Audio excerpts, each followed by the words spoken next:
Welcome, everyone. We really appreciate your joining us today.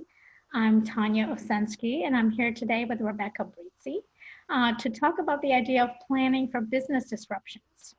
And this is definitely a conversation and not a lecture. We want to hear from you.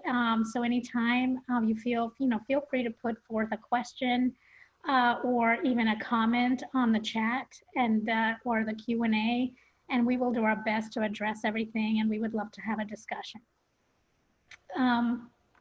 Here's a little bit about both of us, so you can reach out to us directly if you'd like to. We would love to connect with you. Rebecca, would you please introduce yourself and just tell us a little bit about your background? Yes, thank you, Tanya. I'm a management consultant, as you see, focused on strategic development and internal business management operations. I come off of 12 years with a software startup that became a going concern, and have had my own consultancy for the last 3.5 years, consulting primarily with small to medium-sized businesses in these areas. Great, thanks. I'm Tanya Osensky. I'm a business attorney. Like Rebecca, I started my own practice about 3.5 years ago. And I was a corporate attorney for over 20 years prior to doing that. My business is a transactional business. I advise clients on starting a new business, buying or selling an existing business, and just contractual type of transactional matters. So let's just dive in to our conversation. The reason Rebecca and I decided to do this was to talk about disruptions generally and how businesses should plan for them. We are not going to be talking about COVID-19 pandemic specifically because it's been talked about enough already, I believe, and people know as just about as much as they want to know about it by now. But COVID has been a great example of a business disruption. So just about everybody's been affected by it. It's probably on top of everyone's mind right now, both from a personal perspective and from professionally, but we're just going to talk about the business side. So I'm going to throw out our first poll to see what the audience considers to be the most urgent business concerns right now in light of COVID, since that's top of mind. You can select more than one answer. What is your most urgent concern right now? Supply chain, office, commercial lease, cost cutting, keeping your employees happy, or keeping customers happy. Great. So I'm going to share the results. And so what we see is keeping customers happy is the top concern with almost 70%, followed by cost cutting and budgeting concerns, and then keeping employees happy, and then lastly, the supply chain disruptions. So that's really interesting, and we're going to definitely try to address these concerns today. And you know, it's evident that a huge disruption like COVID will raise a whole lot of concerns for businesses, and these are among the top ones. But that's the reason we decided to talk about continuity planning, because right now is actually a great opportunity to be proactive instead of reactive, to plan for how you will minimize the impact of a future unforeseeable event, whether it's a pandemic or something else. And this is really a great time to sit down and think through different kinds of events, how your business can overcome or minimize that disruption. So obviously pandemic should be on your list, but also there's other kinds of events that you need to think about. It could be war, terrorism, civil unrest like we've been experiencing lately, severe weather, and other effects of climate change, and similar kinds of things. All of those disruptions can happen at any time, and they can actually be pretty often something that affects your business. So proper planning will help to deal with them in the future. So a business continuity plan will address how the business should deal with a reduction in personnel or resources during a disruptive event. And there are many, many templates out there and articles online about doing this, but generally speaking, it's a plan or a framework for how the business would deal with a big disruption. And there are 3 big buckets of information that should be thought about while doing this planning. And that includes how the business would mitigate financial risk, how it would maintain operations during disruption, and finally, how it would manage customer relationships in response to disruption.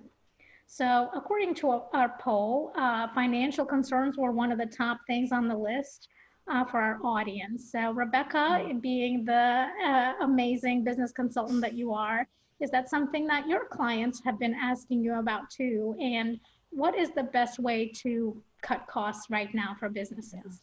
It certainly is. And the ideal scenario is to actually look at cutting costs when you're making the most money. But that's true with continuity planning in general. You want to be doing it when times are good. So here we are. And whether it's because of COVID directly or indirectly, or any time in your business journey, that you need to be looking at what those costs are, that something unexpected happens. There is a starting point is often, all right, well, I need to cut down my costs because I've got uncertainty, or fewer customers, or more expenses because other things have become more expensive. There are all sorts of different reasons behind why somebody needs to address cost cutting. The trick is to remember that cost cutting is not actually about cash. It is not the starting place to say, well, here's what our cash is. What can we slash right now? There is a foundation of decision making in cost cutting that actually has to look at the business first. It's about numbers, but the decision has to be driven by a business decision rather than a purely quantitative decision. When we look at our cash flow and projections and forecasts in a business context, that's the only way to really make sure that we're taking into account everything that affects that decision.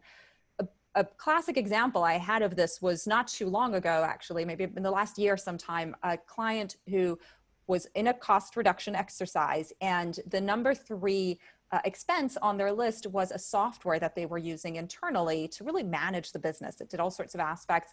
All employees were on this software, but it was thousands of dollars every month. And they just said, this is so onerous, and it's only going to increase as the business grows. And maybe we don't need to be spending that kind of money.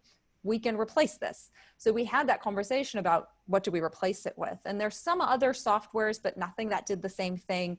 And in fact, one thing they really wanted to do was replace that with more manual tools. We can use spreadsheets, we can use email to communicate, we can do all these other things to jerry-rig this, and then we're not dependent on these suppliers. Well, them explaining to me how that was going to work took half an hour of just them talking, telling me how this was going to work, let alone implementing that, training all of their employees on doing that, and then trusting that it's actually happening without a software to track that it's happening, right? Once we're just reliant on human manual input, there's no way to make sure that, to catch the problems before they happen. Cutting out that software would have saved them cash this month and next month, and then would have become a huge expense starting in month 3, completely untenable.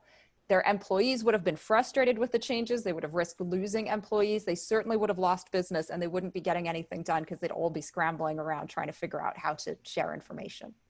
That's one concrete example, but it's a very obvious one of where just choosing the most expensive item on their list was not an effective cost reduction strategy. The other thing to look out for is one-off costs. This usually happens when times are good. People are happy to invest in something. Again, think about the purpose of that investment. I had one client who, whenever they were a bit flush with cash, would send employees on conferences for professional training.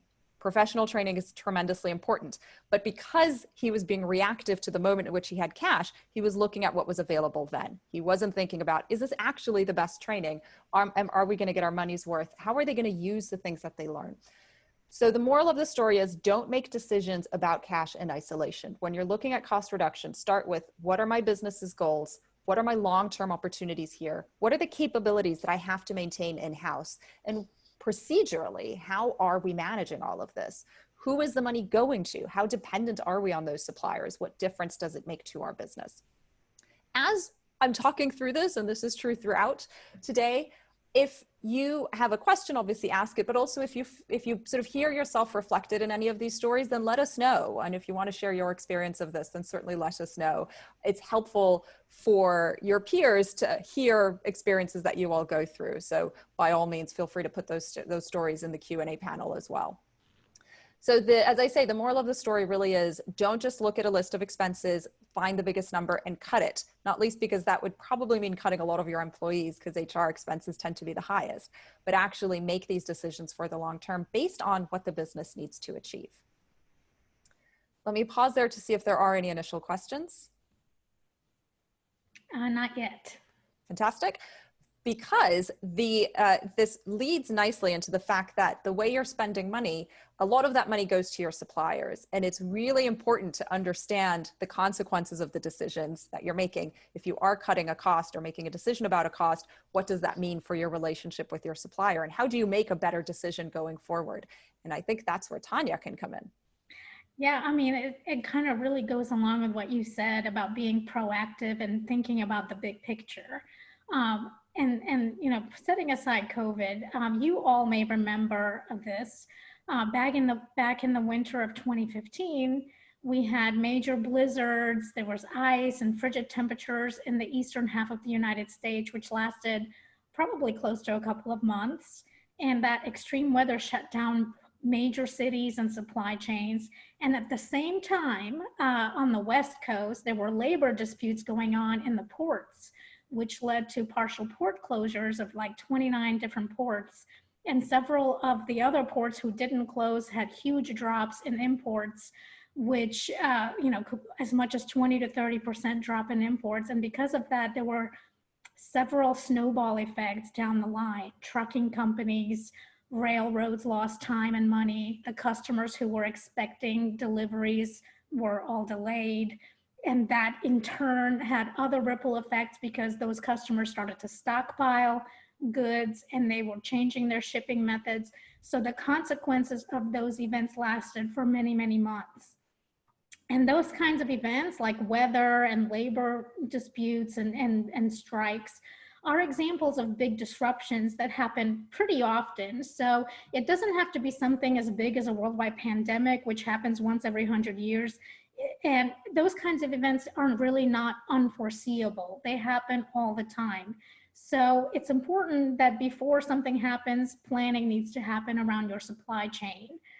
So then when you take a really close look at your supply chain and you keep all these different kinds of potential events in mind, you should think about having several suppliers for the same services or products. The suppliers need to be in different regions or maybe even different countries. So for example, I had a client who shipped goods mostly using the port of Savannah, Georgia, because it was convenient to their facility. And what they decided to do was to have contracts in place and relationships in place for logistics services leading out of Mobile, Alabama, as well as the port in New Jersey, so that they had that as a backup, even though it would not be as convenient. But in case the port of Savannah was experiencing difficulties, they had a backup that they could use. So at the very least, you should have a primary and a secondary supplier under a contract for your most critical needs, and then have other alternate resources identified for everything else, and so that you can quickly respond in case of a disruption that affects your supply chain and switch gears. So when you take a look at who your key suppliers are for the business, it's important to go just beyond, a little bit beyond the most obvious ones. So of course, if the business sells products, you will probably have key suppliers for those products or the parts or raw materials that will go into those products. But don't overlook the services that you might be getting. So any kind of sole source services could end up being critical when there is an emergency situation. So you should have a backup for that. But also think about your infrastructure. Those are really usually essential to your operations, like your telecommunications, your waste management, your power.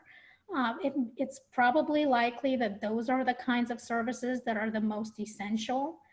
So you need to plan for how you would engage either a backup if there's an interruption, or have some kind of way that will limit the effects of that interruption on your operations. And obviously that will vary business by business. Another important supplier or service to have a backup for might be staffing services in case a big disruption affects your workforce. Another way to approach this could be in your contracts with your primary suppliers. So if you have a key supplier that's your primary supplier and it's a long-term contract, you could require in that contract that the supplier have a business continuity plan that addresses how they are going to back up and make sure that they deliver on time to you. And you, even if it's a really long-term contract, I would even suggest that you have a way to review their business continuity plan from time to time and make sure that it stays current. And now if your business is going to be going through that process for itself, you'll have a great idea of what a good plan looks like, so that you can evaluate that in a good way. And I do want to mention just a couple of words about insurance. And I'm not talking about commercial general liability only, but other kinds of insurance that cover business interruptions, whether it's a cyber insurance, workers' comp, it could be property insurance. There's many different kinds. And it's really important to really understand what is covered in the policies and what is not covered. So it's important to periodically review your business policies and give yourself plenty of time to shop them with your insurance broker. And I would just add that a business continuity plan having one kind of works hand in hand with insurance. One is not a substitute for the other, but they're kind of interrelated. So, you know, obviously insurance doesn't cover all types of losses. And you know that insurance companies are in the business of rejecting claims and not paying claims. So they work really hard at finding ways to get out of paying claims. And also, even if they do pay a claim, the limits might be higher than what your actual losses, might be lower than what your actual losses are. So that's why it's important to have both.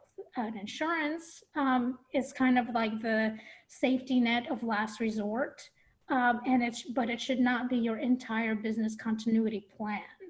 However, having insurance can help to simplify your business continuity plan because it is a part of that. So so it's very important to have both. And I think I'm not mistaken about this, and you can check with your insurance broker, but having a business continuity plan can help reduce your premiums. So it's definitely worth it to do that.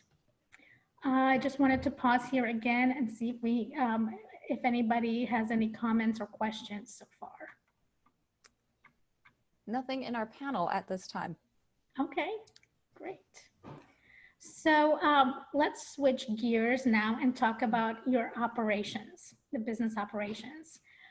Depending on what kind of event it is and what kind of business it is, it may or may not be possible to continue operating. So right now we're seeing a lot of news about employees being reluctant to return to work in light of COVID. Unemployment keeps on rising. So I've got another poll for you to see how you all are feeling about your employee satisfaction. Throw up poll number 2. So how satisfied are your employees right now that or at least how you perceive them to be? Motivated, or appear to be okay, or just in the middle and somewhat cranky, or ready to quit? So let me share the results. Can you see those on your screen? Yes. All right, so it looks to be like 75% said that employees are quite content, and the rest said that they are very happy. So that's excellent. And I think that's wonderful. I think that I would ask Rebecca if that is one of the concerns that your clients are having, and how should businesses be planning to work with their employees right now? I would say that the biggest risk is giving an aspirational answer rather than a grounded in reality answer. What I have seen is the impression that people are happy, and then surprises when people leave. And that's not to say that people are not happy where they are, but remember that when there is disruption like this, there's an industry dependent, of course, there are a lot of problems with unemployment right now, but it also means that the shakeups in a lot of other businesses are creating opportunities for people to find new jobs more so than they usually would. Because those businesses that are hiring are getting more creative about who they're going to put in those seats, et cetera. So I have seen several times over the last few months situations in which the answer would have been, we're all good, and then sort of surprises of either somebody accepting a job elsewhere or actually discovering that people are concerned, but because they feel that their concerns are personal, because it's about a disease, a pandemic, and et cetera, they don't feel it's appropriate to talk about at work, but it all boils up at some point and it turns into frustration. So first of all, make sure that employees have that space to really sort of bring the personal into the office within the correct boundaries, but they need to be able to express how they want to work and what makes them happy. Now, from the business owner perspective, my clients are actually the business owners and managers and decision makers. There's the constant contradiction of keeping your employees happy, which is that you want the best people that are essential to your business. Nobody could do a job as well as they are. And you also want to be reliant on nobody. So it's that constant contradiction of how do I get the best people and say, this is the best, but also not be held hostage to your human resources. And we set this up originally, one of the big questions there was, if a key employee suddenly is not available, how disruptive is that to your business? Ultimately, your business has to keep functioning through any sort of disruption, big or small. The way to do that is to become not reliant on individuals, but reliant on a good system. And that still allows you to put the best individuals for the job in place. So it is possible to have both, to really have the best people, let them work to their strengths, be able to sort of let them go, look aside and not have to worry about them and micromanage them, but still not be reliant on them if something should go wrong or if they're not available.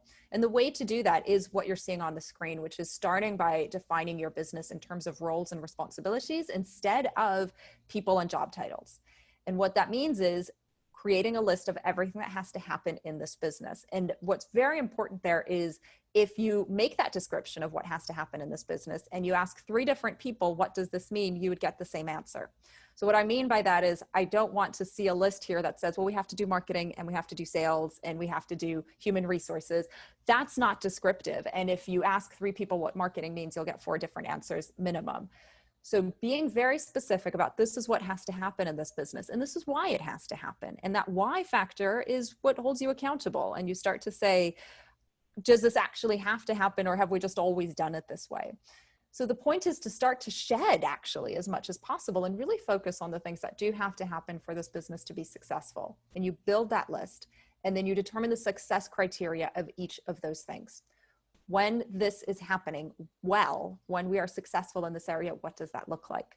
So if we ignore the word marketing, we might say things like, I need to be having conversations with my ideal client, which also means I need to have a description of my ideal client, and you'll notice that you start to, the one thing is dependent on other things, you'll start to build out that list. How do I know that that is actually happening? Answering that question, which is the success criteria, is an essential part of this. That's how you're going to manage your people. That's how you're going to be able to have people in seats, not micromanage them, but know that the work is still getting done. When do the individuals come in? The individuals come in at this point. So you've got your employees only once you have the description of the roles, the responsibilities of each role, what success looks like. Then do you look at your employees and what you can do now? It's very refreshing exercise because you can say, I can put the right person in the right seat. I have a very good understanding of what needs to happen in this area, what the responsibilities are, what I expect the person in this role to do. And I can look at all my employees and say, you are best in that seat. And the other magical thing that happens is you're balancing capacity. So we do have a tendency to reward our best employees with more work, which makes them overwhelmed with work. So we don't want to do that. By looking at the roles first, we can make sure that we're actually balancing capacity across our team. See, these are the things that make people happy at work, and letting them work to their strengths makes them more productive, which it's good for the business. And remember that the number one factor in customer satisfaction is employee satisfaction. So it all starts at home. So you want to put these things in place and make sure that you first understand the business functions. And then, so much like with cost cutting, it's not about cash, business operations, it's not about people. It is about the business first, same thing. And then you insert the people and you put the people where they will shine, where they will perform best. And that's how you're making sure that your people are happy with what they're doing. So quick pause. I think I saw a couple of things did come up in the Q&A panel. Tanya, if I could revert back to you to read those out. Yeah, thanks, Rebecca. We have a couple of great questions from Doug. Thank you so much, Doug. Doug wants to know, do you have an example of a good template for the business continuity plan that you can share? Rebecca, do you have a template? I have, what I have is a worksheet, a worksheet template. I say that the areas that I address, so the decision-making, unique to each business. What the business needs to do is find out what that template is for them. So there are some foundational truths about the business, which goals, capabilities, values, priorities, guiding principles, and that's what's going to drive decision-making. And that is the foundation of the continuity plan. It's about differentiating things that are written in pen and written in pencil. And in business continuity, it's important to know that difference. But then, of course, there is the question of making that official and repeatable. And I think that's probably where you would come in, Tanya. Exactly. And Doug, thank you for that question. And you had a follow-up question that was related, which was, how much detail have you found to be necessary to develop the processes which you can reduce to eliminate those dependencies? Excellent questions, Doug. Thank you. I would say that, like Rebecca said, policies and procedures are basically the continuity plan. That's what it's made up of. And it is all very business specific. So it just depends on the business, how it operates, what it does. So you will find templates online, and anybody can create a template that's just going to be a bunch of blanks, because what it really requires is that each business think through it for itself, and how that business is going to be responding, or what it should be doing in case of a disruption.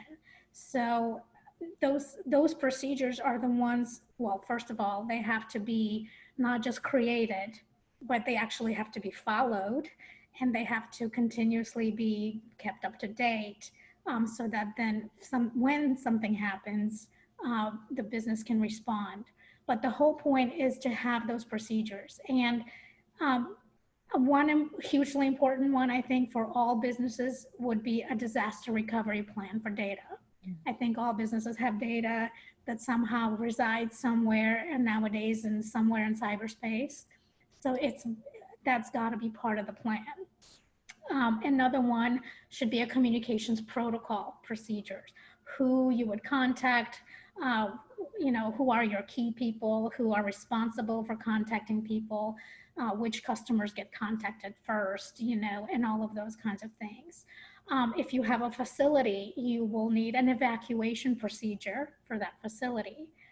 If you have a workforce that's significant enough, you might need a procedure for setting up a work from home way for them to do it, or other kind of alternative way for them to do their jobs. So it just depends on the way the business is set up and what's important to that business to continue operating in the event of a disaster. And I would just add this piece of advice, that no matter what procedures are necessary for a specific business, the thing that should be kept top of mind when preparing these procedures is putting your people first, right? That's the whole point. The health and well-being of your employees should be the main concern, and the procedures should clearly address what their immediate needs are first. And there should be some kind of a strategy to allow them to function without endangering their safety, their health, and all of those things, whether it's that they can remote work, or there's a more flexible way for how they can perform their work. But it's your employees who will be responsible for implementing these procedures, so they need to be able to do that safely. And that's pretty much the main way to think about when you're drafting those procedures. But with, specific templates are just as good as, what you put in it. It's garbage in, garbage out, like everything else. But there's plenty of good templates online. But the important thing is how does it fit the actual business? Are there any other questions around that, or comments that people may have? Nothing has come in at this time. Okay. Well, you Thank guys you, don't Deb. be shy. Yeah, don't be shy. We'd love to hear from you. So just chime in. And I know many of you on here have a great amount of experience yourselves, and we would love to hear your feedback as well, so we can all learn from you along with us. We're not here just to lecture. We don't know everything, like no one. So let's switch gears again, unless anybody else has anything else to add. One thing that happens, obviously, with a disruption is that the business's market position might often change. So I'm going to put up another poll here to see what the audience thinks about their current market position right now. Do you think that your business is doing better than your competitors right now, or are they doing better? And then how do you feel about your customer relationships? Have you lost more customers than you've gained, or vice versa, or has it been unchanged? Okay, so I'm going to share the results so everybody can see that. Very interesting. So a good amount of people don't know how they're doing against their competition. And, twice as many of you said that they're doing better than the competition than vice versa. So that's very interesting. And then secondly, it's pretty much half and half as far as who's gained more customers versus who's lost more customers than before. And 20% said that the customer base has not changed. So that's very interesting. So Rebecca, can you say a few words about how you advise your clients and what they should be doing right now in response to this idea about being competitive and responding to pressures from customers? Yeah.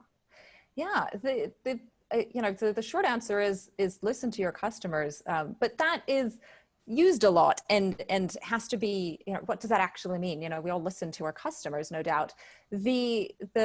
So the longer answer, really, how do we implement on that, is to know why what is it that your customers are actually buying from you?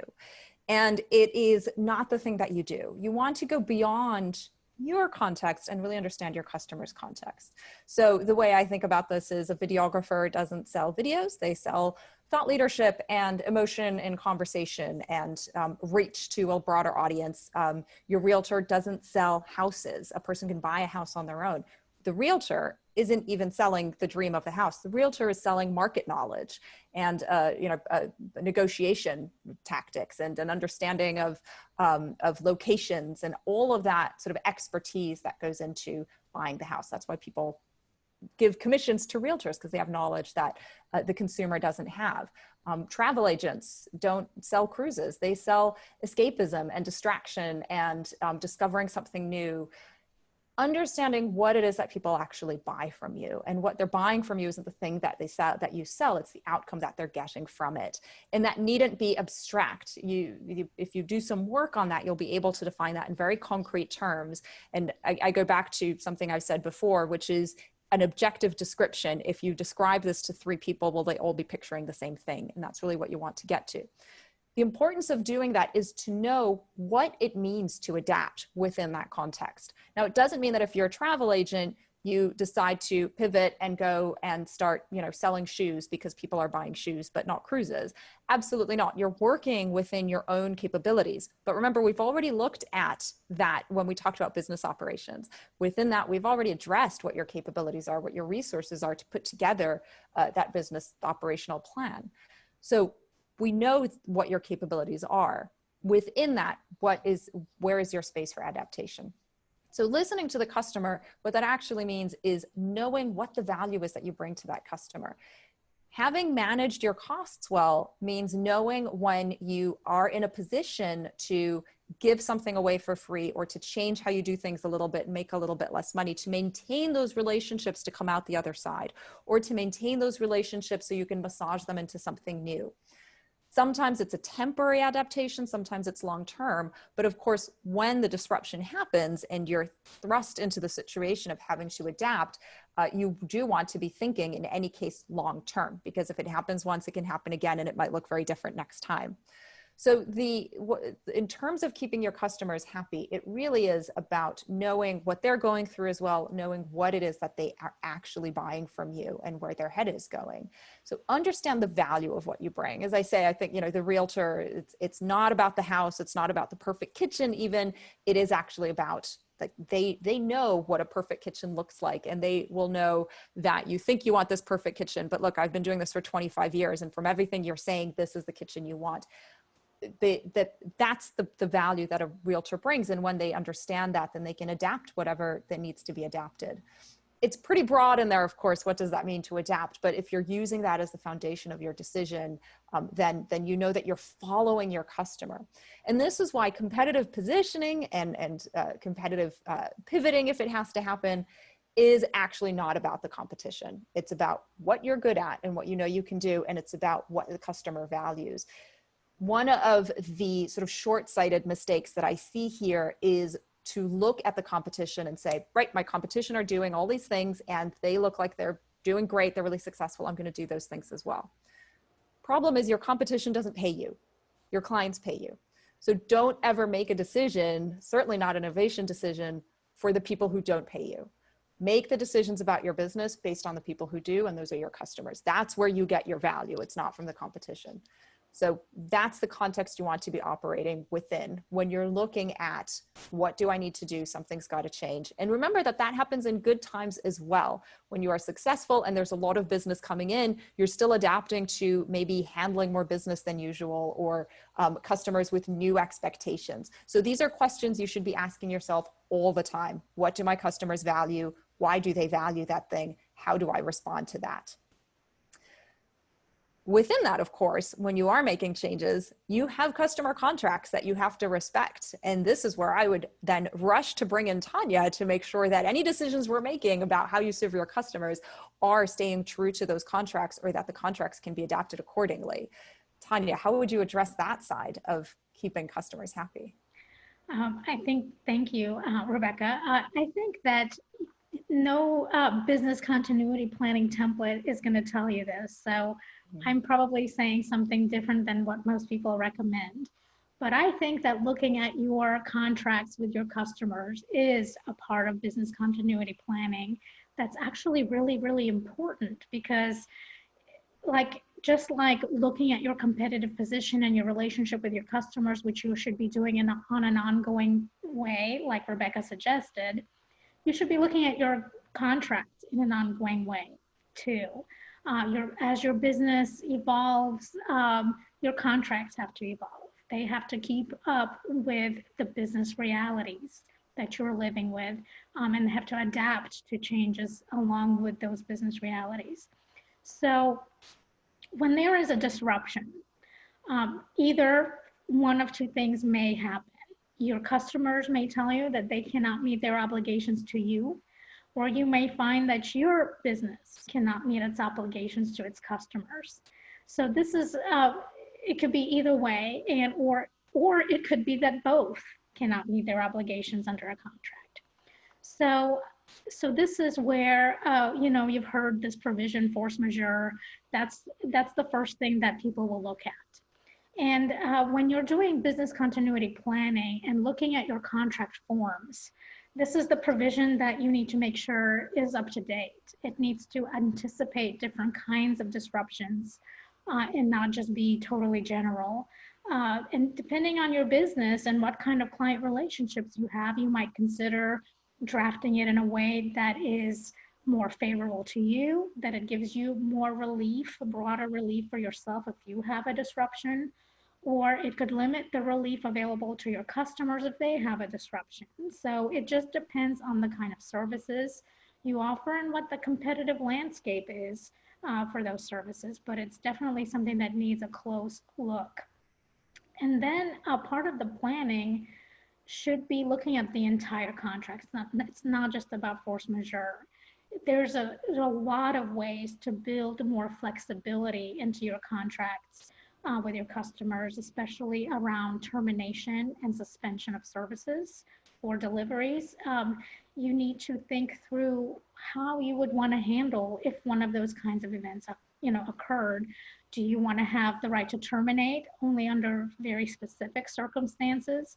Or do you want to have a right to terminate for convenience where you don't even have to tell the other side why you're terminating? Do you want to offer your customers that ability as well? Because if you want it, I'm sure they will ask for it too. How much notice should be required when there's a termination? Would you want to charge early termination fees if the customer wants to terminate early? Would you be willing to prorate any amounts that they've prepaid?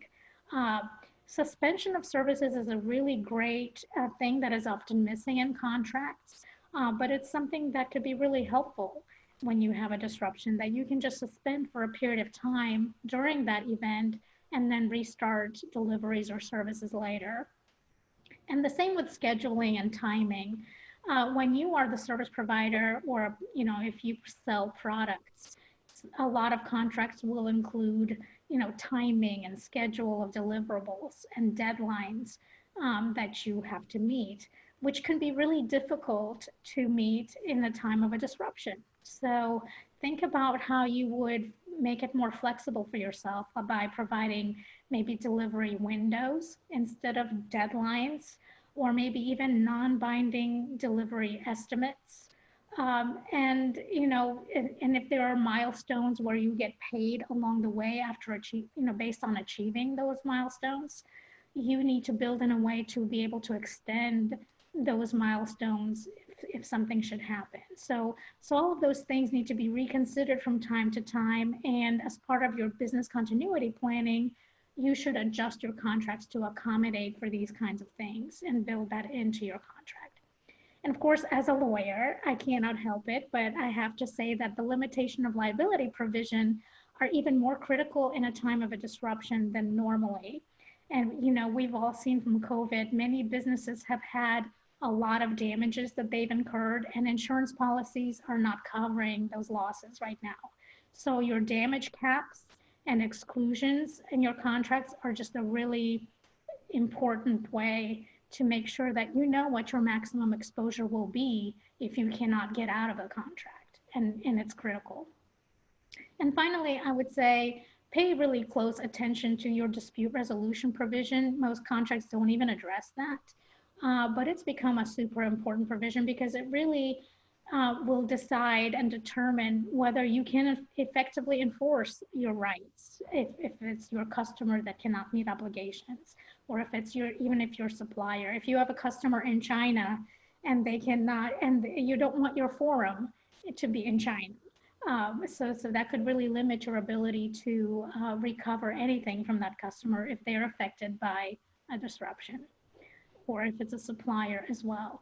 I have recently started recommending to many of my clients that they begin including a mediation provision as a cheaper and more effective way, and a more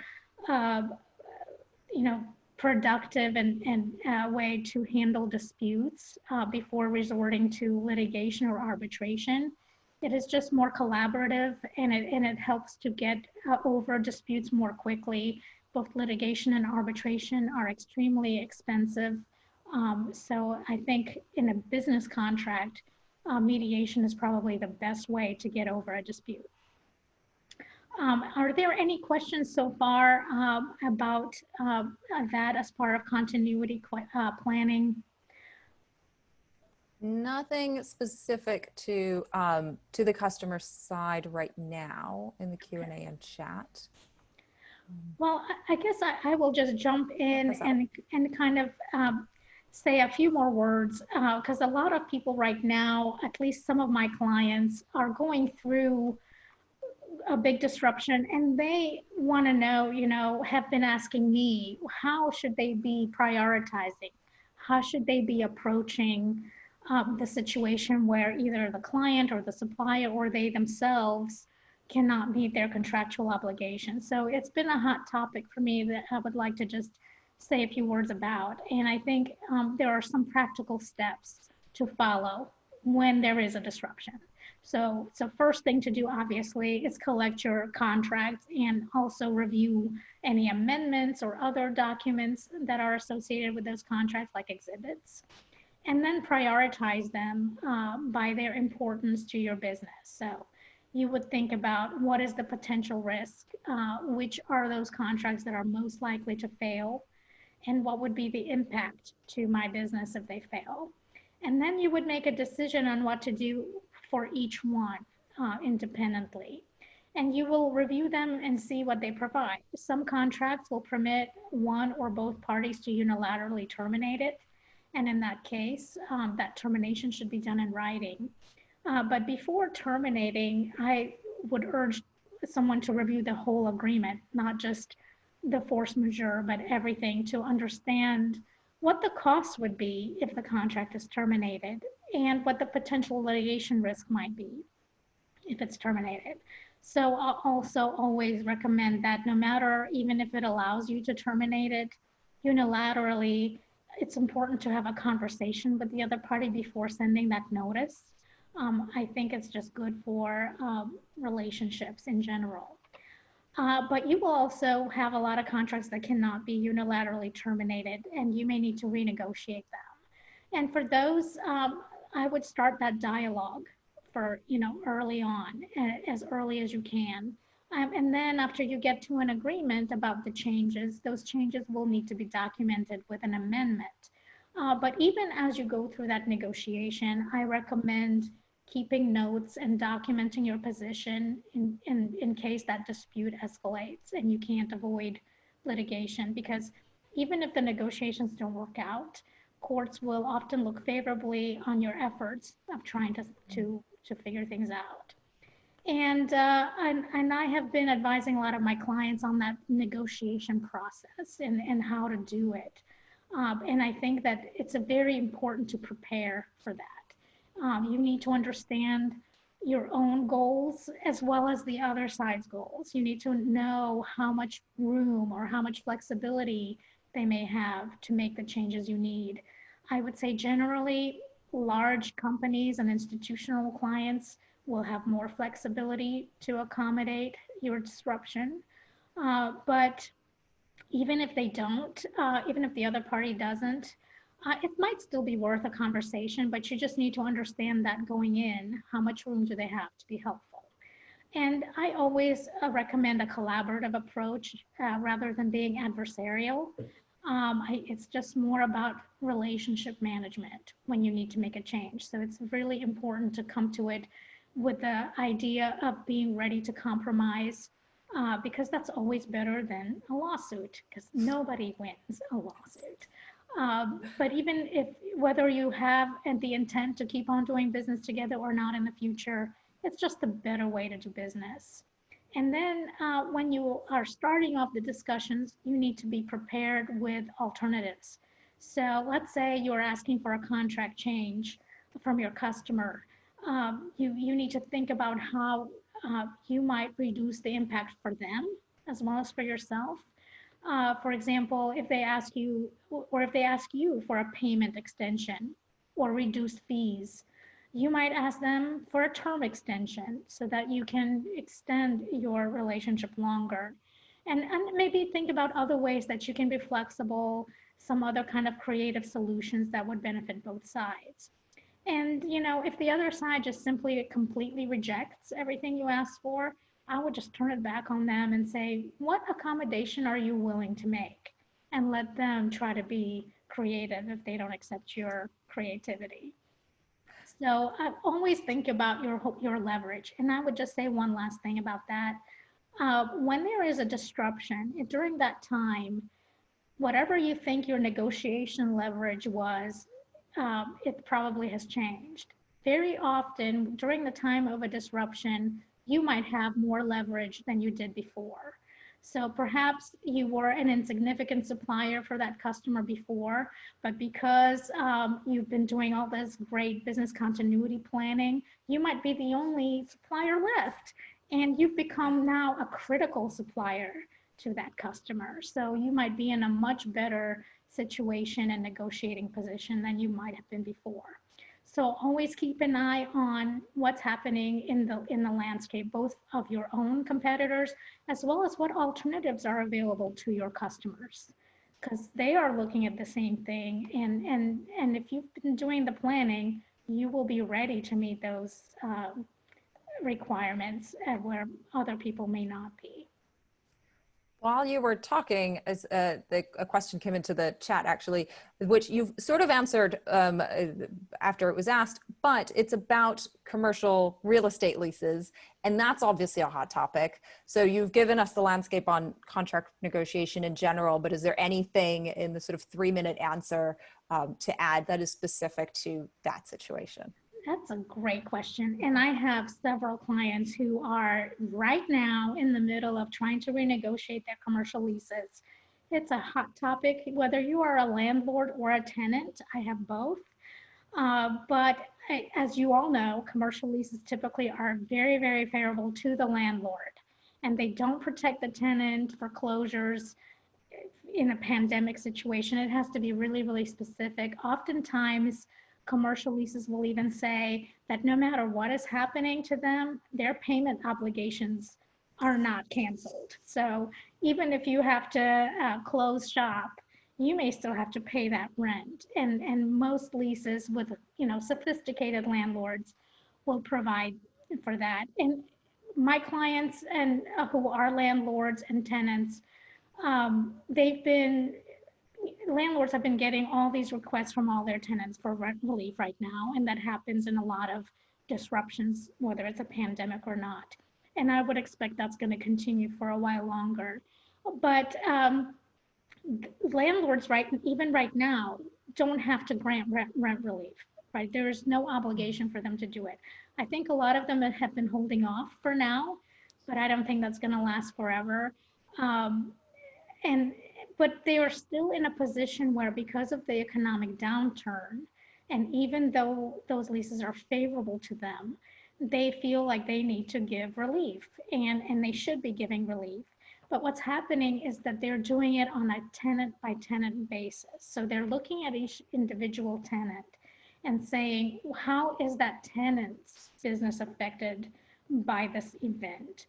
And how has their business been damaged? And then they decide what relief to offer based on that. So it's very case specific.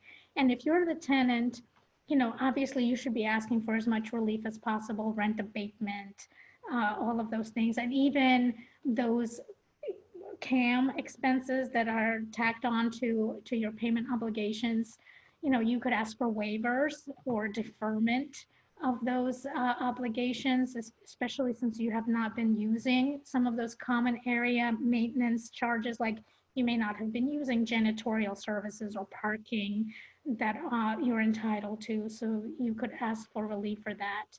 But in exchange, like I mentioned before, be prepared to agree to an extension of your lease term, because the landlords are going to say, if I'm going to give you these concessions, I want a longer lease term from you.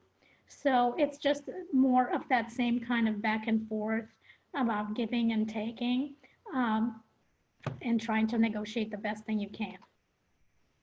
I hope that's helpful. Terrific. Thank you. Thank you, Tanya. That was a great answer. And thank you everybody for attending and for participating in the questions. And we're coming close to time. So to sort of bring this all together, if you do have more questions, do put those in the Q&A or the chat panel if that's more accessible to you. We'll be happy to answer those. What we really want to get across, and I think the conversations we've been having with a lot of our clients are, do not create the mitigation plan for COVID-19. Create the business continuity plan. This is something that you can use always, all the time. And yes, this, where we are right now has highlighted a lot of these problems or the need to solve these problems before they arise. But the truth is that, as Tanya pointed out at the beginning, disruption can happen all the time. We have weather events, we have labor disputes, all sorts of things happen that are entirely outside of our control. But even on the more micro level, we lose an employee, we lose a big client, or our landlord, triples our rent. There are also these sort of smaller things, if you will, that are very specific, but that can, for a business individually, create an equal amount of disruption and really interrupt our operations because of that one smaller event. So the disruption part never goes away. It's always there as a possibility. You don't want to, when a problem occurs, whether it's a global pandemic or losing a client, you don't want to ever be creating a solution for now. You always want to be creating a solution forever. And that's why the business continuity plan is essential. This is a good time to work on your business continuity plan. Every time is a good time to work on your business continuity plan. It's a little like family law attorneys will tell you, if you want to do a prenup, or if you want to get that agreement in place, it's better to do it as a prenup because you're getting along then, and you're not going to be getting along when you actually need it. And it's sort of the same thing here. When you're in the moment of disruption is when it's the most difficult to make decisions and take the space and look at these things holistically and understand all the intricacies and interdependencies. Look at issues of stability in your business, all of that. So do this right now. If you don't have a business continuity plan, don't wait for a disruption to occur. And when you have your business continuity plan in place, remember that it's alive, it's dynamic. Everything we've been talking about, you'll have noticed how many circumstances can change and how many of those circumstances are not in your direct control, right? We're talking about how you're dealing with suppliers and clients and employees. There's a lot of factors that go into that. So your continuity plan is a living thing. It does get reviewed regularly, either at temporal milestones, every 12 months, every 18 months, or one major change happens. If you are changing your business in any fundamental way, you need to go back to at least that part of your plan and update it. So remember that these things are alive. Remember that it's the risk is always there. And the point is, I don't say that to say we must live in fear, but quite the contrary, that actually, if we're just aware that this is how we operate, we can actually mitigate for these things. What we want to have is a situation where all these things can happen around us and we can continue to operate. We might have to shift, etc., but because we've got the plan in place, we know what we're shifting and we're always operational. So that's really what you're working towards. So again, thank you, Doug. Thank you very much. Call out on the quote. And Tanya, anything more to add to close us out? I think very well said. I couldn't have said it better myself. Excellent. Well, that takes us to time. So again, thank you all so much for joining us. This was our first ever live discussion like this, prompted by, first of all, Tanya, for recognizing the opportunity. So thank you. And as I say, the fact that we are seeing these things recurring with so many of our clients, so we thought it could be useful to you and potentially your clients as well. So hopefully there's some information in here that you can implement right away. And if you do, if you've gotten some action points, please let us know. It's always so helpful to know how the information we share is going to serve you in your business. So tell us in a chat or feel free to send us an email in terms of what you can do with the information we've shared. Thanks for your time. Thank you all very much. Bye, everyone.